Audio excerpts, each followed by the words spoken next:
When I have a thought, I gotta let it out. It's a bright spot that I can't even doubt. My opinions, my point of view, even if things are a little chopped and screwed. So yeah, even if you disagree. So yeah, even if I'm not in your pedigree. So yeah, especially if you agree. So yeah, so yeah. Good morning, good afternoon, good evening, wherever and whenever you're listening to it. Welcome to the So Yeah podcast with your girl, your cheetah sister, Caroline M. Diamond. I'm going to talk about something that really doesn't matter. I mean, but maybe it does.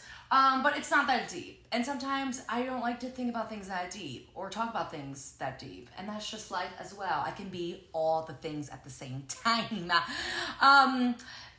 My personal qualm right now is check in and out times at hotels. And again, it's not that big of a deal, but I would like to discuss it today. Why can't, obviously I know the logistics. I'm not an actual dumbass, all right? I understand that the reason why you can't check in until 4 p.m. is because they're cleaning the room. I'm not a dumbass. I got that. I have a brain. I don't like it though. I don't like that I am checking in at 4 p.m. and I have to check out by 10 a.m. What? I haven't even been there for 24 hours. And God forbid, I do an Airbnb and then I also have to pay a cleaning fee. I haven't even been here, okay? I haven't even taken a shit here probably. Well, that's actually not true. I'm a morning poop taker. But like, what are we doing? I think it should be reversed. How amazing would that be if we got to check in at 10 and then we got to check out at 4 p.m.? Because that's the best, like waking up in a hotel in a bed that's not your own and just being like, like slow morning, leaving at 10, especially when you're traveling with family. Oh my God. Seeing my mother try to get out of a hotel room by 10 fucking a.m. You would think it was The Amazing Race, okay? It is scary. It's a sight to behold. Things are flying. Things are flinging. We are throwing things in bags. It's 9:59 and we're still throwing things together. We're getting out of the room at like 10:08. Like, it's too much. It's too much. We're all sweating by the time we leave. I hate it. I don't like it. Chop it down. Shut it down. Let's flip it out. So yeah. I know we hear a lot that, negatively, this is all negatively with our parents' impact on us, like mommy issues or daddy issues, and these are all like negative experience that some people have. And, everybody has their own story, they have their own experience, they have their own lives that they have lived, all right? One thing I don't hear a lot about is the negative impacts on having positive daddy issues. I have that, okay? I am very lucky and I am very blessed that I have a father that loves me, that cares about me, that would do anything for me. I know that is not the norm, but I know other people experience this, okay? That has a great father figure. And not only do I have a great father figure, but I also have a stepdad who is also an amazing person who would do anything for me and is awesome. So I have like two dads, not gay. That would be fun though. So I have two male figures in my life that are amazing examples of what men can be, okay? People don't talk about how having great fathers can negatively impact your choosing of future men, okay?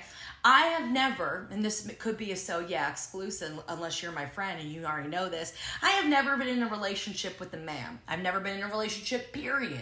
And, there's a lot of intricacies that fall into that kind of statement, but I do think one of the biggest things is the fact that my stepdad and my dad treat me so well and love me so much that I am not even looking in a man's direction that won't treat me as my father would or better. I'm not doing it. I'm not doing it. Because, like, what do you mean? Like, this man doesn't give a shit about me, but my dad loves me and would do anything for me. What, are you joking? Are you joking? I know what you are capable of doing. I'm not doing anything less than that. And I think that's also a really big reason why I've never been in a relationship with a man. It's because I'm like, yeah, no, next. Yeah, no, next. I'm not doing it. I'm not doing it. And are my dad's flawed people as well? Yes, we're all human beings. We all have our positives and we all have our negatives and whatever. They're not perfect people. But they're better than these men out here. Okay, the men of my generation, what is wrong with you? Were you dropped on your head as a child? Maybe a couple times.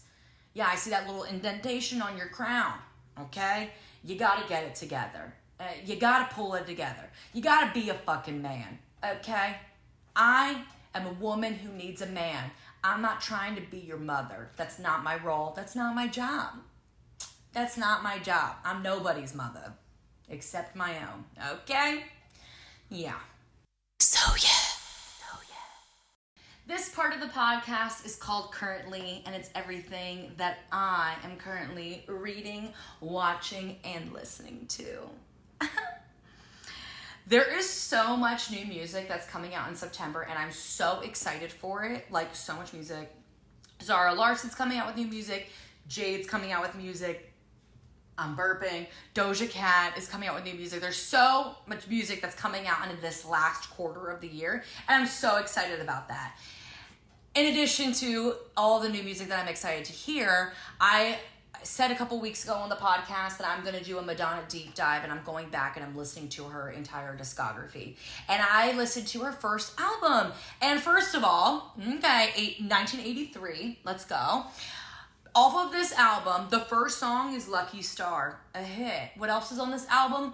Borderline. Also, Holiday. Were you talking about 3 smash hits on your first album? We knew that we were dealing with a diva of pop, okay? What I also learned from the whole album is, like, it's very 80s album, which I love. I love 80s music. I know that can kind of be, like, a hot topic, but, like, okay, I love 80s music. I love something that's a little, like, bimbo and, like, not so serious. Give me some synths. Give me some synths. And there was a song on there that I discovered that I really liked, and it's called Burning Up, that I think I've heard before, but I was really, like, put on and put into it. So Burning Up, Madonna, that was, like, the new crown jewel that I found in my first album of listening to Madonna. And I can't wait to listen to more and tell you all about it. As for what I'm reading, I'm still in the book. I haven't finished it yet. It's another Abby Jimenez book. Again, I've been reading some sloppy stuff, and I just want to get some books under my belt. And it's called Life's Too Short, and it's like, okay, it's good. Basically, this girl who's like a YouTuber has ALS, and has like 1 year to live type of drama, and her next door neighbor is like this so hot, doesn't know how hot he is, lawyer. I'm like, yeah, hot chiseled lawyer just living next door, and I'm not jumping his bones. You're fucking crazy, okay? And it's just about, like, them, you know, being friends, and then I guess I'm sure they're gonna fall in love, and hopefully this girl doesn't die, but she might die, but, you know, I don't know what's gonna happen, and so I have to read 130 more pages to figure that out. And as for what I'm watching, I gave myself a little extra time so I could talk about it. So my roommate Jasmine decided to tell us as the house the other day that she had never seen National Treasure. Are you crazy? Are you literally crazy? National Treasure is one of the best movies. I'm gonna steal the Declaration of Independence. Like, are you fucking kidding me? Like, National Treasure is so good. And I did grow up with brothers, and I would say that some of my taste is directly linked to growing up with brothers and, like, what my brothers were interested in. And my brothers are really into history. My stepdad's into history, so it's kind of, like, all around me at that time. And I remember seeing it and, like, all of us being obsessed with it. And dare I say that the second movie could be better than the first one. He kidnaps the president. The president What? What? Ben Gates? Come on, an icon. Getting the president alone to ask him where the book is? Oh my God, cinema! Cinema! I gave them both 5 stars on Letterboxd. I don't know, it was so good. It's like a good amount of action. It's a little bit of love, you know. It's so good. Although I was watching it, and you know, I personally have never felt this way. Obviously, there are people that exist in the world that have different tastes than me. But I was watching Nicolas Cage, and I was like, that man is not attractive. I'm sorry. He's just not. He does absolutely nothing for me here, or here. Nothing. I get no fanny flutters from him at all. He kind of creeps me out the way he looks. And did you know that he's a Coppola?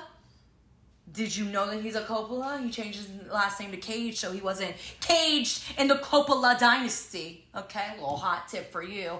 But yeah, we watched National Treasure 1 and 2, and oh my God, it was so good. When's the last time you've watched National Treasure? You probably should watch it again. Still holds up. First movie came out in like 2004, second one 2007. We love it. I need to watch the TV series. Apparently they came out with a TV series in like 2022, 2021 during the panty.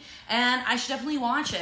There's some female leads in it, which I'm like, sometimes the overcorrection with like the wokeness kind of bothers me a little bit. It's like, now we need to have female leads. And now, sometimes it's a little OD. So I'm interested to see what it's like to see, like, I don't know, I guess a female archaeologist figure it out and get her nose in the book. But yeah, love National Treasure. Love it so much. Thank you so much for listening, watching, wherever you're consuming this media. I thank you so much. Thank you for giving me views. Even if you love it, even if you hate it, doesn't matter. I'm still talking into a microphone. Doesn't make a difference to me. Without further ado, I'll see you next week. So yeah.